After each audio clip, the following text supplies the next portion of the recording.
ऐसे ऐसे लोग इस समय देश की राजनीति में आ गए हैं। कहना ही क्या है, एक हमारे प्रधानमंत्री मोदी जी हैं, एक हमारे योगी जी हैं। क्या कर रहे हैं, डबल इंजन की सरकार चल रही है। दोनों इंजन फेल हो गया, काम ही नहीं कर रहा। क्या क्या वादा किया था आपसे मोदी जी ने। और मैं तो मोदी जी के बारे में कहता हूं कि नरेंद्र मोदी जी के अंदर कोई हुनर हो ना हो, लेकिन अगर अंतरराष्ट्रीय भाषण प्रतियोगिता करा दी जाए तो नरेंद्र मोदी नंबर 1 पर आएंगे, 2 नंबर पर नहीं आएंगे। मोदी जी को झूठ बोलने में मास्टरी, कितना झूठ बोल सकते हैं कॉन्फिडेंस के साथ, ये नरेंद्र मोदी जी से सीखना पड़ेगा। और मैं तो कहता हूं मोदी जी के बारे में कि गंजे को भी कंघी बेचने का हुनर अगर किसी के अंदर है तो भारत के प्रधानमंत्री नरेंद्र मोदी के अंदर है। इतना झूठ बोल सकते। क्या बोले, एक बार कहने लगे जब सिकंदर बिहार आया था तो बिहारियों ने मारकर भगाया था। पीछे से किसी ने कहा साहब सिकंदर कभी बिहार गया ही नहीं। बोले अच्छा। फिर गए वहां खलीलाबाद, संत कबीर नगर, कहने लगे बाबा गुरु नानक देव जी, बाबा गोरखनाथ जी, संत कबीर जी एक साथ बैठ के मीटिंग करते थे। फिर किसी ने बताया भैया उनको 100 साल का उनके जीवन काल में अंतर था, मीटिंग साथ में कैसे करते थे। फिर कहने लगे हम इस देश के 125 करोड़ लोगों को घर बांट चुके हैं। कहने लगे साहब इतना तो घर ही नहीं बना है, पूरे देश में इतना घर ही नहीं जितना आपने बांट दिया। फिर जाके एक सभा में बोले भारत की 600 करोड़ आबादी है। मैंने कहा पूरी दुनिया की 600 करोड़ आबादी है, कहना हम 600 करोड़ लोगों ने हमको चुन के भेजा है।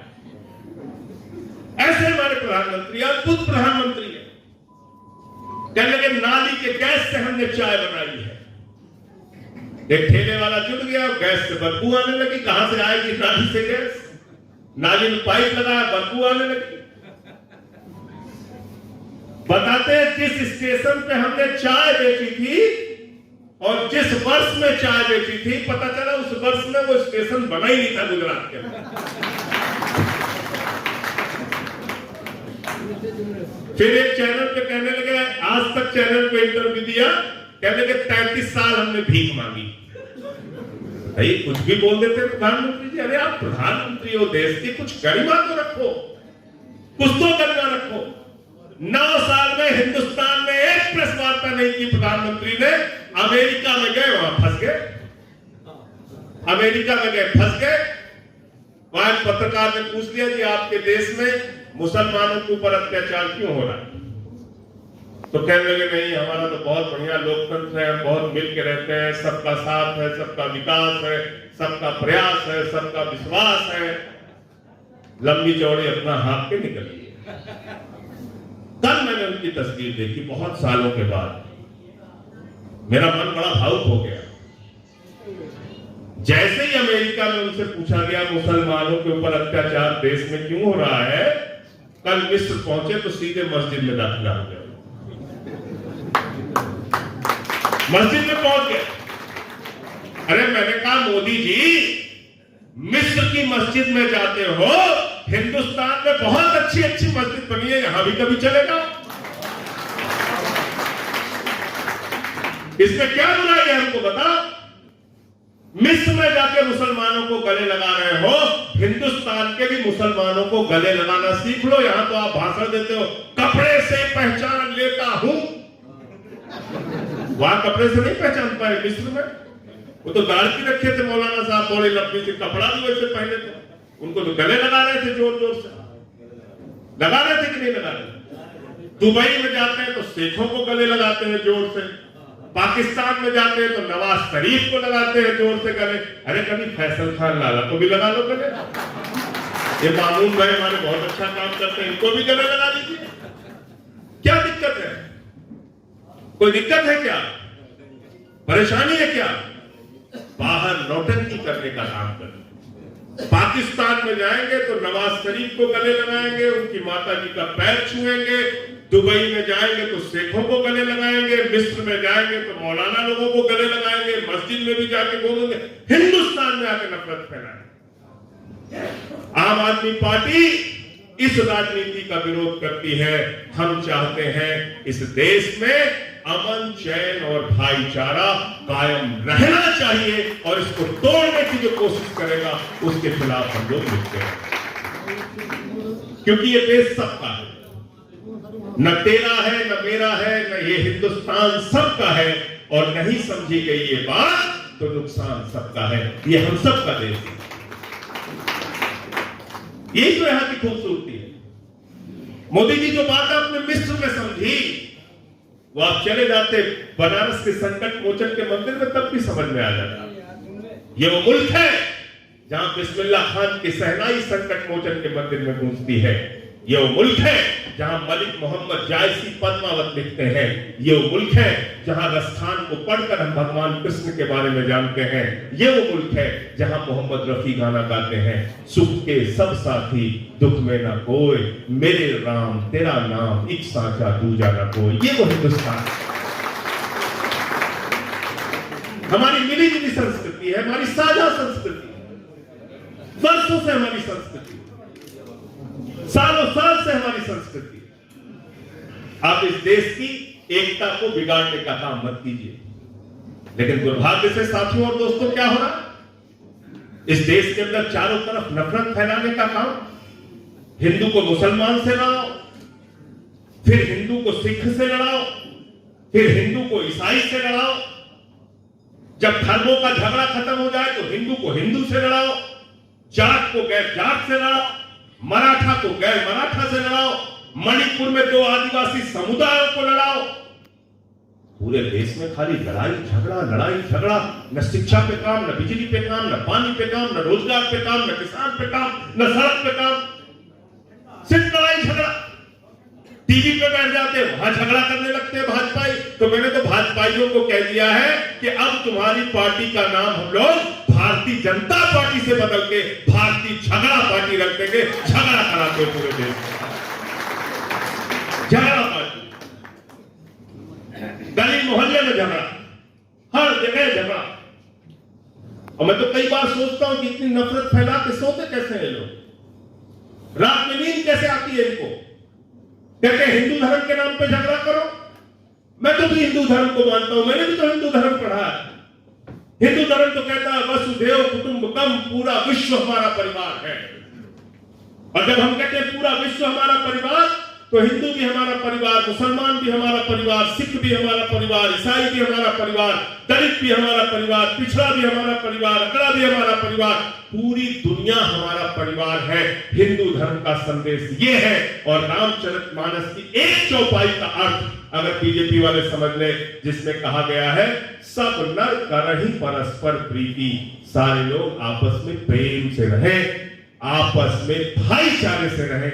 यह है हिंदू धर्म का संदेश। कि उत्तर प्रदेश में विधानसभा के चुनाव में जब पूरे प्रदेश में हमको नकार दिया गया, उत्तर प्रदेश के विधानसभा के चुनाव में जब हम लोग पूरी तरीके से चुनाव हारे, तो स्वाभाविक सी बात है, हम लोग इंसान हैं, कोई भगवान तो है नहीं। तो मन में मायूसी पैदा हुई कि आखिर हमसे क्या गलती हो गई, क्यों हमें वोट नहीं दिया लोगों। कहीं 1000 वोट मिला, कहीं 500 वोट मिला, बुरी तरीके से चुनाव हारे हम लोग। 403 सीटों पे चुनाव लड़े थे। लेकिन उस मायूसी के बाद भी, उस निराशा के बाद भी हम लोग रुके नहीं, जनता के बीच में काम करते रहे। और इस उम्मीद के साथ कि जब 1 साल के बाद नगर पालिका का चुनाव आएगा, तब हम जनता से प्यार, मोहब्बत और वोट मांगेंगे। और उस समय हम देखेंगे कि जनता हमें अपना प्यार और आशीर्वाद देती है कि नहीं। और इस मामले में उत्तर प्रदेश में नंबर 1 पर कोई जिला अगर रहा तो रामपुर जिला रहा, जहां पर 1 नहीं 2 चेयरमैन हमारे थे। सना मामून जी यहां पर चुनाव जीती,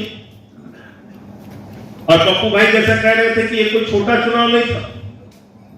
रामपुर के चुनाव पर पूरे प्रदेश की निगाह थी, रामपुर के चुनाव पर पूरे देश के मीडिया की निगाह थी, रामपुर के चुनाव पर आम आदमी पार्टी की निगाह थी, रामपुर के चुनाव पे अरविंद केजरीवाल की निगाह थी, रामपुर के चुनाव पे भगवंत मान की निगाह थी, रामपुर के चुनाव पे पूरे देश के आम आदमी पार्टी के कार्यकर्ताओं की निगाह थी।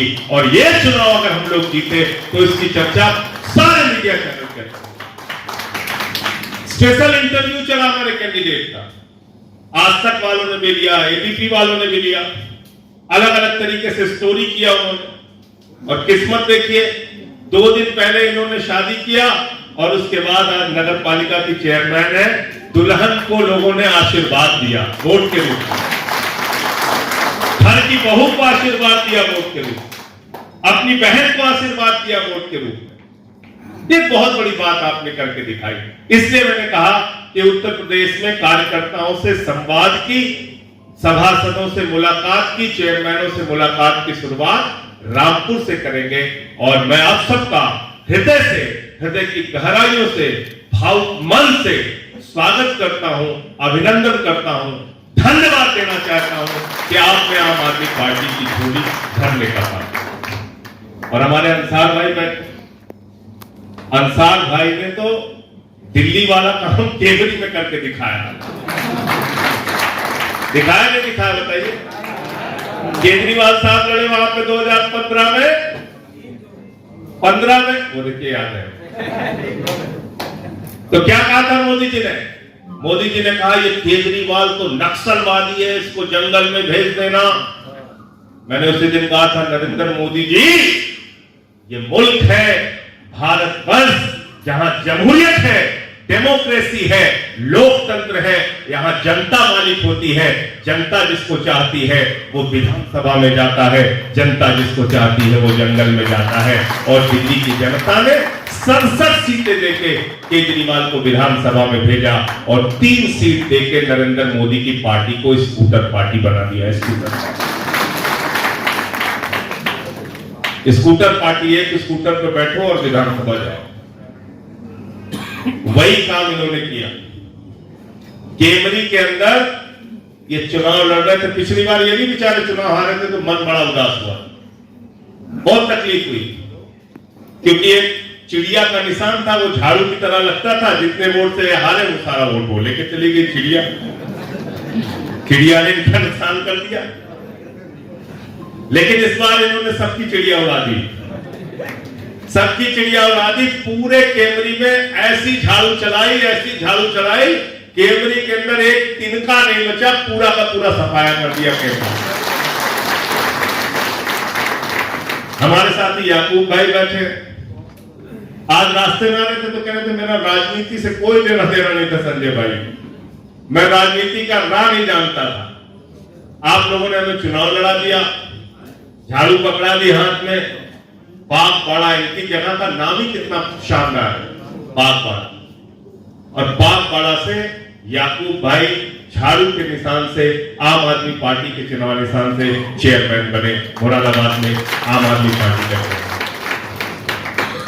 जोया में आम आदमी पार्टी का चेयरमैन जीता, सिवहारा बिजनौर में आम आदमी पार्टी का चेयरमैन जीता। अकेले मुरादाबाद मंडल से 60 सभासद और 5 चेयरमैन आम आदमी पार्टी के जीते। ये पूरे मंडल के लिए बहुत अच्छे संकेत की बात है। और मैं तो कह रहा हूं योगी जी से कि 2027 में जब आपसे सीधा मुकाबला होगा, जब झाड़ू चलेगी तो कमल का कहीं पता नहीं चलेगा। पूरी तरीके से हम लोग साफ करते हैं। अभी तो 4 साल, लगभग 4 साल का सफर बाकी है, लगभग 4 साल का सफर बाकी है अभी। और मैं आपसे दावे के साथ कहना चाहता हूं, लगन से, मन से काम कीजिए। उत्तर प्रदेश में आज जैसे रामपुर में आपका परचम फहराया है, ऐसे उत्तर प्रदेश में आम आदमी पार्टी का और झाड़ू वालों का परचम फहराएगा। हमारा राज होगा। क्या हुआ था दिल्ली में? जब केजरीवाल जी ने पार्टी बनाई तो लोग हंसते थे हमारे ऊपर, कहते थे ये टोपी वाले, ये केजरीवाल क्या कर लेगा, ये नए नए लड़के राजनीति में आए हैं, ये क्या बिगाड़ लेंगे। और एक नेता का नाम नहीं लूंगा, भारतीय जनता पार्टी के बहुत बड़े नेता अब इस दुनिया में नहीं है, उन्होंने टोपी वालों का मजाक उड़ाते हुए कहा था 6% वोट आ गए, 2 सीटें आ गई तो राजनीति से संन्यास ले लूंगा। पहले चुनाव में आम आदमी पार्टी ने 2013 के अंदर सरकार बनाने का काम किया, आम आदमी पार्टी का परचम दिल्ली में लगा। और कौन से लोग चुनाव लड़े हमारी पार्टी से? अभी हमारे साथी बता रहे थे, हमारे एक साथी चुनाव यहां पे जीते हैं सभासद का, सब्जी का ठेला लगा, तरबूज का ठेला लगा। हमारे एक साथी चुनाव लड़े, मामून भाई बता रहे थे, ड्राइवर। हमारे एक साथी चुनाव जीते हैं घोड़ा चलाते। हमारे एक साथी चुनाव जीते हैं जो सामान्य एकदम लोगों के चंदे से चुनाव लड़े और जनता ने उनको वोट दिया। और सबसे बड़ा उदाहरण मामून के प्रचार में जब मैं यहां आया था, फैजल भाई हमारे बगल में थे, मैं देखता था कोई अपनी दुकान से निकलता था, कहता था 2 बोतल पानी हमारी तरफ से। कोई कहता था बादाम लो खाते रहना, बहुत थक जाते हो। कोई कहता था 20 रुपए हमारे पास है ले लो। कोई कहता था 100 रुपए हमारे पास ले लो। कोई कहता था 50 रुपए हमारे पास ले लो। जनता ने रामपुर के वोट भी दिया, नोट भी दिया और दिल खोल के आशीर्वाद और दुआएं दी। ये होती है राजनीति। हम ये कर रहे हैं हिंदुस्तान की राजनीति। पैसा तो आप बहुत कमा सकते हो, पैसा कमाओ, खूब कमाओ, किसी से बात मत करो, अपनी दुनिया में रहो। लेकिन अब जब इस दुनिया से जाओगे तो ऊपर वाला आपसे पूछेगा क्या किया जिस दुनिया में रहे उस दुनिया वालों के लिए। तो वो जवाब मामून दे पाएंगे, वो जवाब फैसल दे पाएंगे, वो जवाब अंसार भाई दे पाएंगे कि लोगों की सेवा करके राजनीति कैसे बढ़ाई जाती है, कैसे आगे चलाई जाती है। और जिस काम के लिए हम लोग बैठे हैं कभी चिंता मत करना। फैसल भाई तो पहले से ही यहां से इनकी चिट्ठियां जाती रही हैं। अब आप सब लोग चेयरमैन बन गए हो। याकूब भाई हैं, अंसार भाई हैं, हमारे मामून भाई हैं। दिन की रात की कभी कोई परवाह मत करना। आपका भाई दिल्ली के सांसद के तौर पे बैठा है, अपने लेकर पैड पे चिट्ठी लिख के किसी का भी कोई मामला दिल्ली में हो भेज देना, जिस लायक हूं आपका काम करता है। हम राजनीति में रुपया कमाने नहीं आए, हम राजनीति में संपत्ति बनाने नहीं आए, हम राजनीति में गुंडागर्दी करने नहीं आए हैं, हम राजनीति में नफरत फैलाने नहीं आए हैं। हम राजनीति में भारत की पहचान को पूरी दुनिया में आगे बढ़ाने के लिए आए हैं। मोहब्बत की बुनियाद पे हिंदुस्तान बनेगा, नफरत की बुनियाद पे नहीं बनेगा, ये कहने के लिए। तो मैं आपको बता रहा था कि हमारी पार्टी का मजाक उड़ाते थे। दूसरा चुनाव लड़े 15 में, कौन कौन से लोग चुनाव लड़ रहे थे? राखी बिरलान सामान्य परिवार की एक ऐसी बच्ची, वाल्मीकि समाज की, जिसके पास पैसे नहीं थे। 3.5 लाख रुपए, जैसे मामून को चंदा लेके लोगों ने चुनाव लड़ा, ऐसे 3.5 लाख रुपए का चंदा उसके इलाके के लोगों ने किया। पप्पू भाई उसके खिलाफ चुनाव लड़ रहा था। कांग्रेस पार्टी का वहां का वित्त मंत्री, जिसका नाम था राजकुमार चौहान, और उसके यहां जानते हैं कौन सा गाना चलता था? कौन सा गाना चलता था? यहां पर है हमारी सरकार, यहां के हमारे राजकुमार, ये गाना चलता था। चुनाव में वोट मांगने नहीं जाता था, कहता था यहां के हम हैं राजकुमार।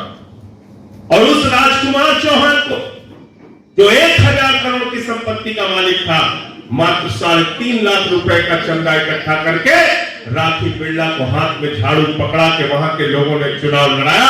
और पहला चुनाव 11,000 वोटों से राखी बिरला जीती, दूसरा चुनाव 22,000 वोटों से राखी बिरला जीती, तीसरा चुनाव 25,000 वोटों से राखी बिरला। अखिलेश पति त्रिपाठी चुनाव लड़ रहे मॉडल टाउन से।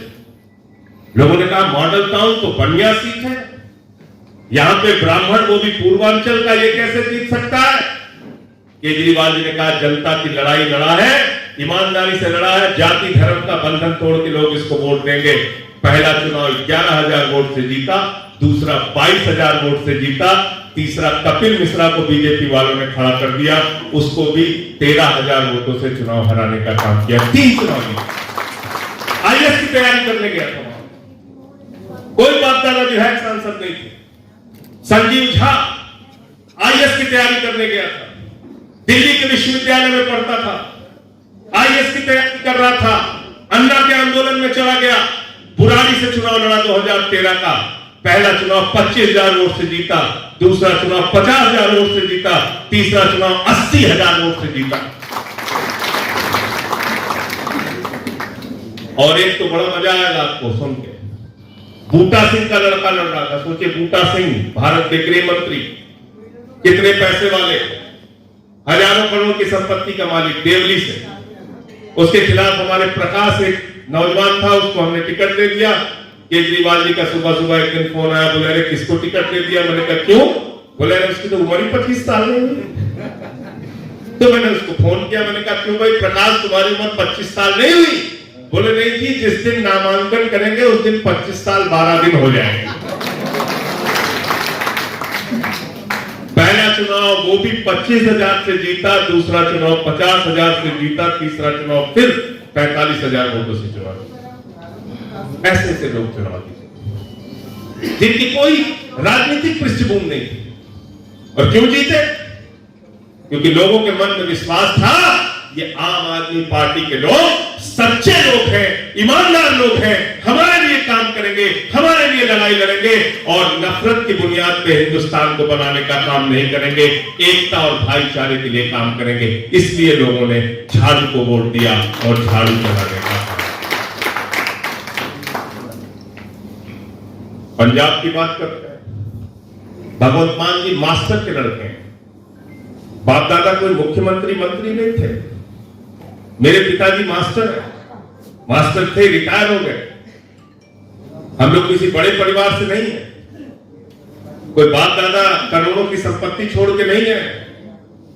और वो भगवंत मान जब इस बार चुनाव लड़ रहे थे, ऐसे ऐसे लोग चुनाव लड़े।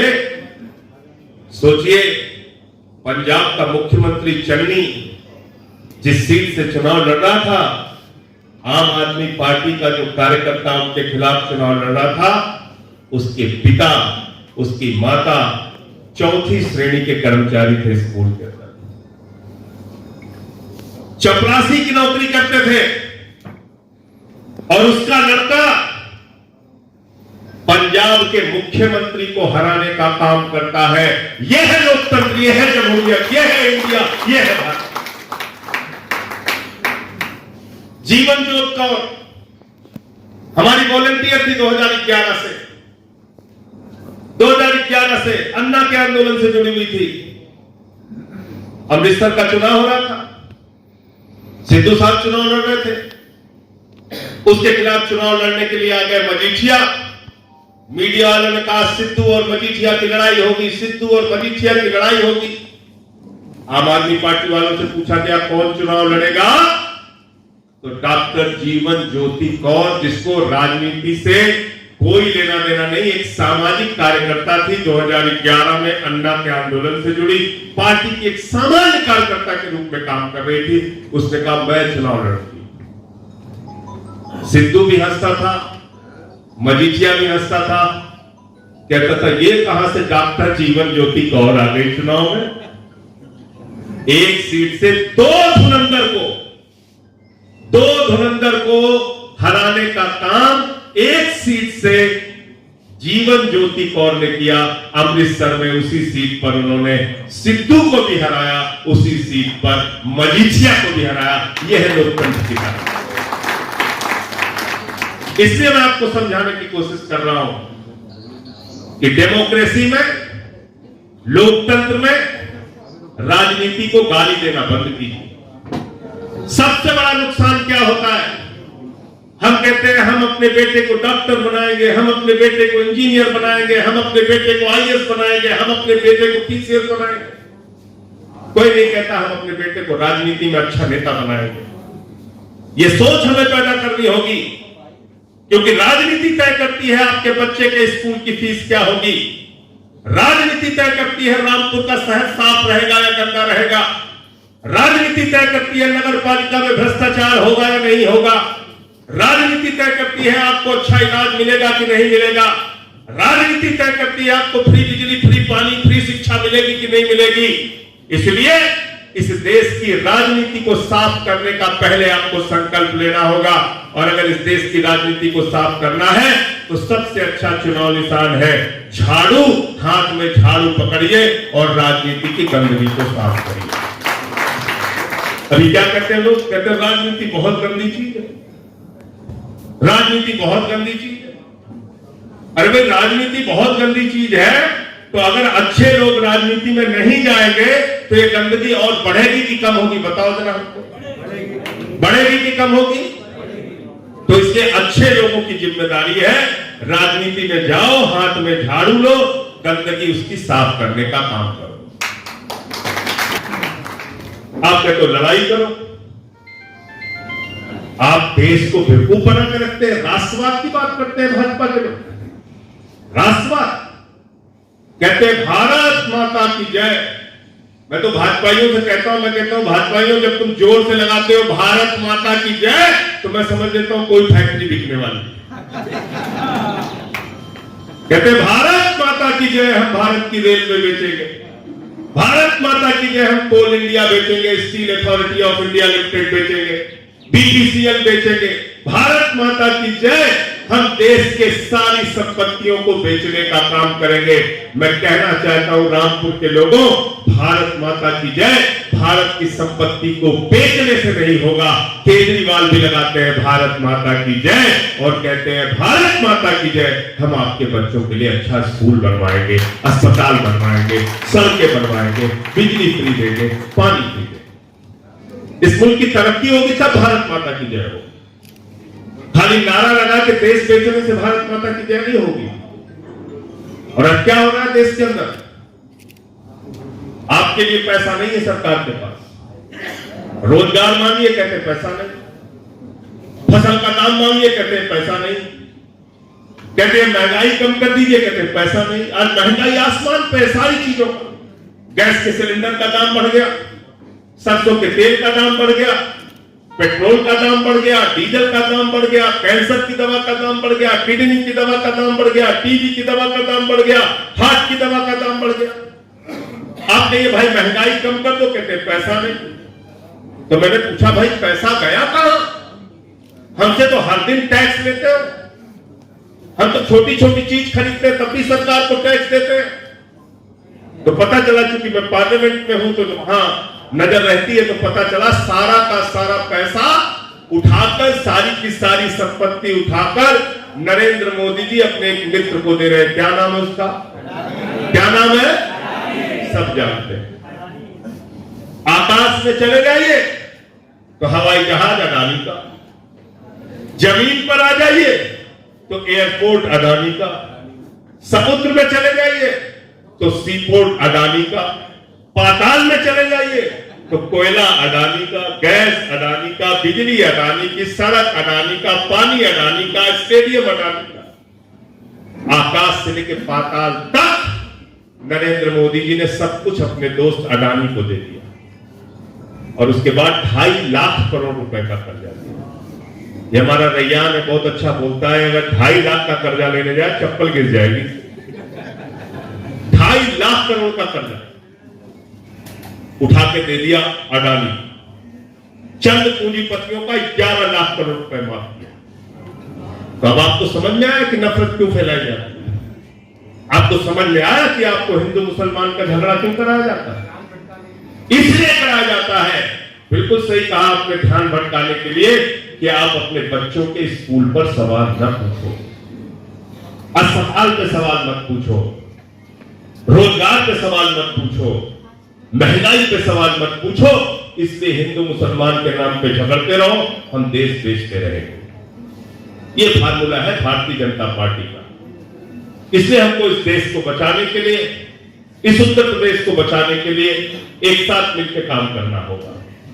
और अगर हम ईमानदारी से मानते हैं, जैसा पप्पू भाई ने कहा, अगर हम दिल से मानते हैं कि आम आदमी पार्टी एक ईमानदार पार्टी है, अच्छे लोगों की पार्टी है, हम लोग कुछ अच्छा काम करते हैं, अगर आप ऐसा मानते हैं तो संगठन को बढ़ाना पड़ेगा। बगैर संगठन के आप चुनाव नहीं जीत पाएंगे। आपके पास रामपुर में लोग थे, चाहने वाले थे, मानने वाले थे, उन्होंने काम किया, इसलिए आप चुनाव जीते। केवरी में आपके पास संगठन था, लोग थे, इसलिए आप चुनाव जीते। हमारे साथी याकूब भाई चुनाव जीते तो अपने साथियों के दम पे, अपने संगठन के दम पे। इसलिए फैसल भाई बैठे हैं, ये भी संगठन का काम करते हैं। मामून का बहुत पुराना अनुभव है। मैं आप लोगों से एक ही बात कहना चाहूंगा, हर वार्ड में, हर बूथ पे, हर गांव में, हर ब्लॉक पे, हर विधानसभा में आम आदमी पार्टी का मजबूत संगठन बनना चाहिए। इसके लिए आप सबको काम करना चाहिए। मेंबरशिप का अभियान चलाइए, हम तो कोई पैसा लेते नहीं।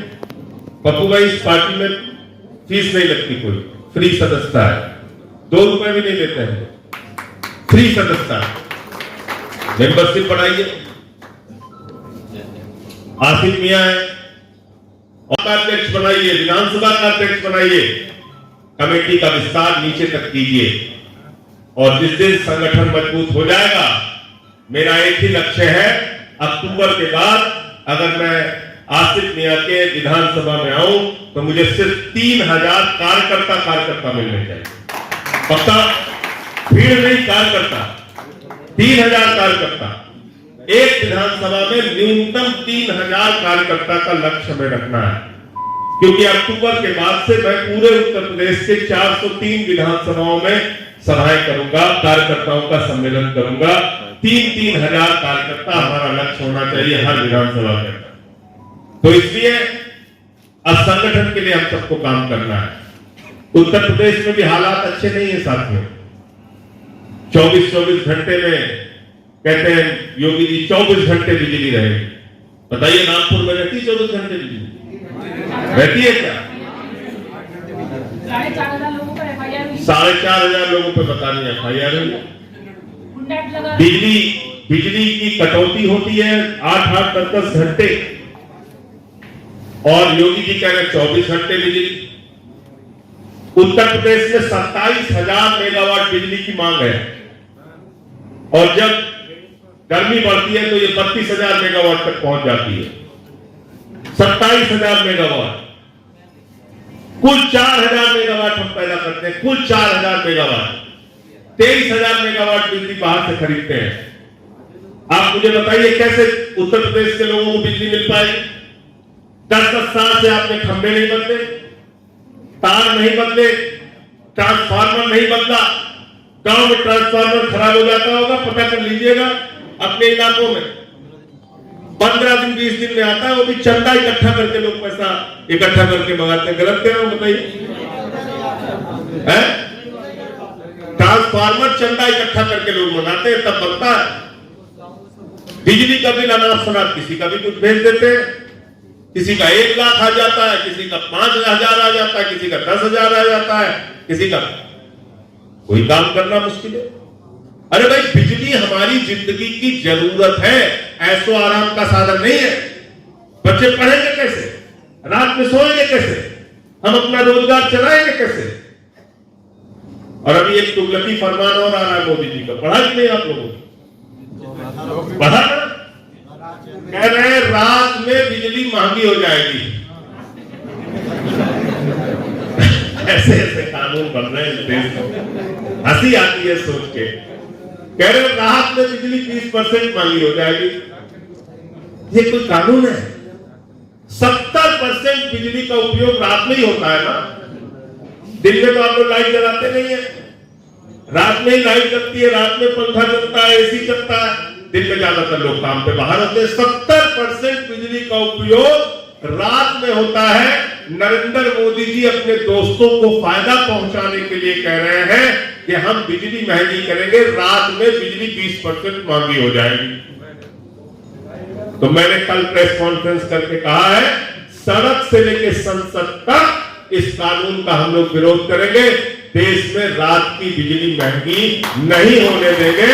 रात की बिजली महंगी करोगे तो तुम्हारी रात की नींद हराम करने का काम आम आदमी पार्टी का कार्यकर्ता करेगा।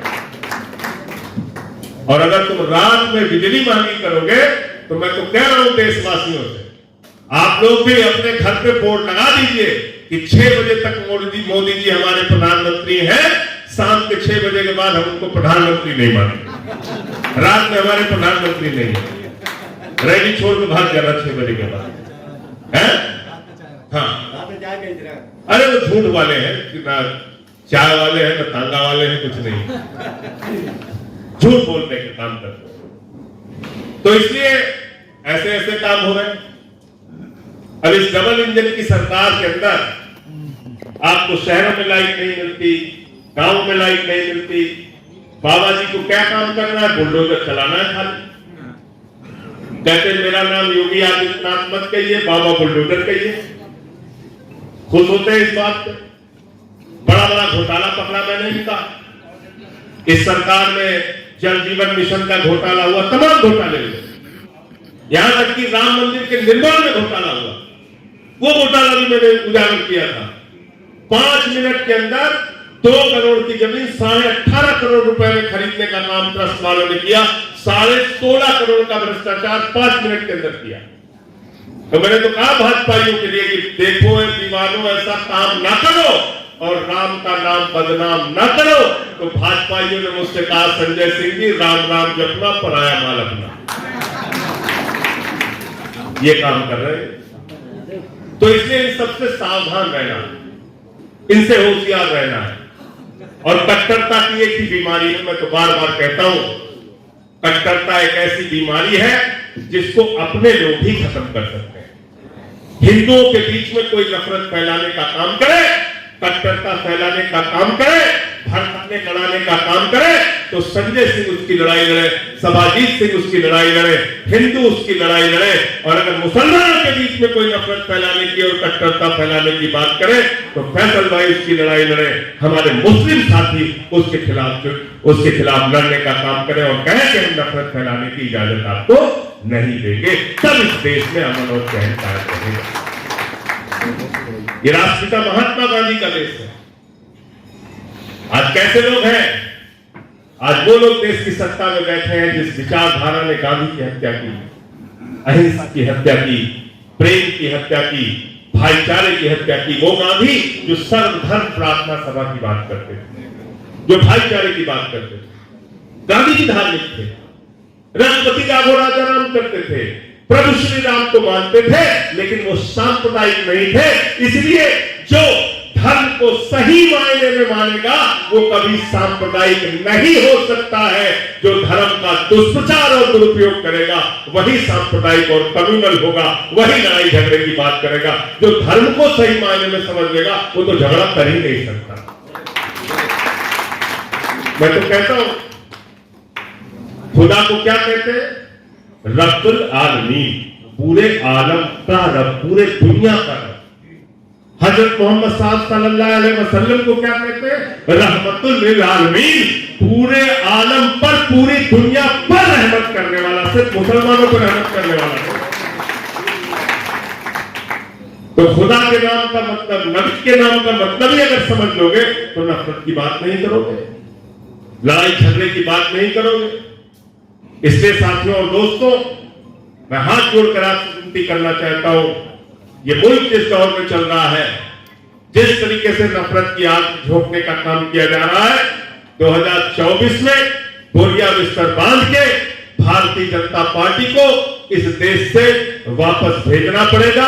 और जो लोग कहते हैं कि हम झोला लेके भाग जाएंगे, उनको झोला लेके भागने नहीं दिया जाएगा। उस झोले में अडानी का कितना माल है और कितना माल पूंजीपतियों का है, उसकी भी जांच कराई जाएगी। हमारी तो ईडी सीबीआई की जांच चल रही है, करो जांच। मनीष सिसोदिया को जेल में डाल दिया, सत्येंद्र जैन को जेल में डाल दिया, 36 किलो वजन कम हो गया सत्येंद्र जैन का। देखेंगे तो आपको रोना आएगा, इतनी प्रताड़ना दी जा रही है सरकार के अंदर। मनीष सिसोदिया जैसे शिक्षा मंत्री, जिनके स्कूल को देखने के लिए अमेरिका के राष्ट्रपति ट्रंप की पत्नी हिंदुस्तान आती है तो कहती है हमें केजरीवाल और सिसोदिया का स्कूल देखना है। वो सिसोदिया 4 महीने से जेल में। ये जुल्म कर रहे हैं हमारे ऊपर। मेरा नाम था कि ईडी की चार्जशीट में डाल दिया, सबको ईडी वाले नोटिस भेजते हैं। मैंने ईडी वालों को नोटिस भेज दिया तो कहने लगे संजय सिंह की गलती हो गई। लिखना था राहुल सिंह, लिख दिया संजय सिंह। मैंने कहा बेईमानों, कभी नीरव मोदी की जगह नरेंद्र मोदी लिख दिया तो क्या होगा? कभी ललित मोदी की जगह नरेंद्र मोदी लिख दिया तो क्या होगा? इसलिए इनसे डरना नहीं है, इनसे लड़ना है। ज्यादा से ज्यादा क्या करेंगे? लाठी मारेंगे, कुछ मुकदमे लिखेंगे, जेल में डालेंगे। हर तरह की परिस्थिति से लड़ने के लिए तैयार हूं। सड़क से लेकर संसद तक बीजेपी वालों से लड़ने का काम करता हूं। अरे मैंने तो मोदी के आपके सामने, उनके सामने खड़े होकर पार्लियामेंट में कहा, मोदी अडानी भाई भाई, देश बेच के भाई बनाई।